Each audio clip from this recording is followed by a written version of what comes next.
Listen up, family. We have to be very careful with these abbreviations and these nicknames. Let me tell you, we are in the kingdom now. And in the kingdom, it works differently. A name means so much.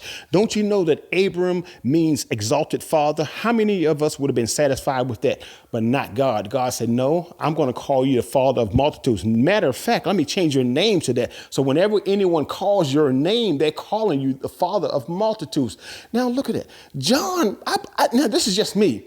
John over the New Testament said, hey, look, I don't see where Jesus told John to do that. John said, hey, I'm the disciple whom Jesus loved. You don't believe me? Look at John chapter 13, verse 23. He said it again in chapter 19, verse 26. He said it again in chapter 20, verse 2. He said it two more times in chapter 21, verse 7, and in chapter 21, verse 20. John, so every time we read John, we have to say, John, the disciple whom Jesus loved. What say you? Who are you?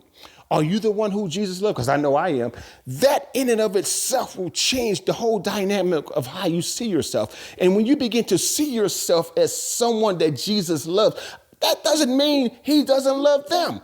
That doesn't mean he doesn't love you. But when I say for myself, I'm Michael, the disciple who Jesus loved. Let me tell you something. I make it personal. And see, with that type of attitude, a whole lot of stuff falls off by default. You know what default means? Like, I don't even have to fight with it.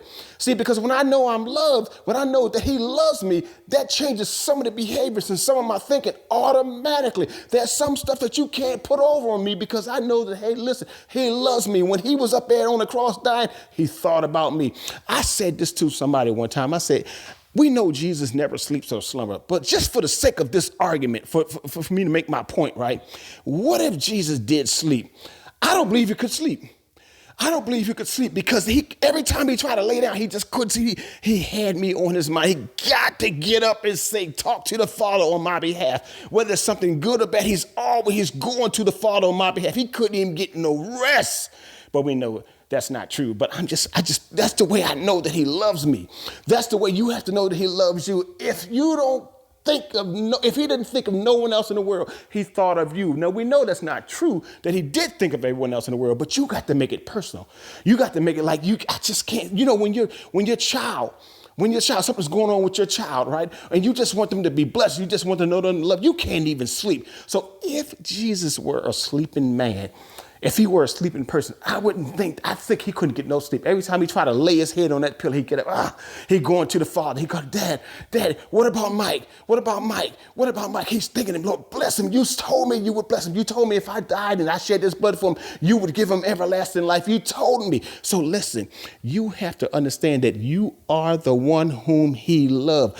I'm not saying he don't love them, but you better make this personal. I know I am. And sometimes it may look different to other people. They may say, oh, well, who do you think you are? No. Let's get our words right. I know exactly who I am. I'm Michael, the disciple whom Jesus loved. What say you?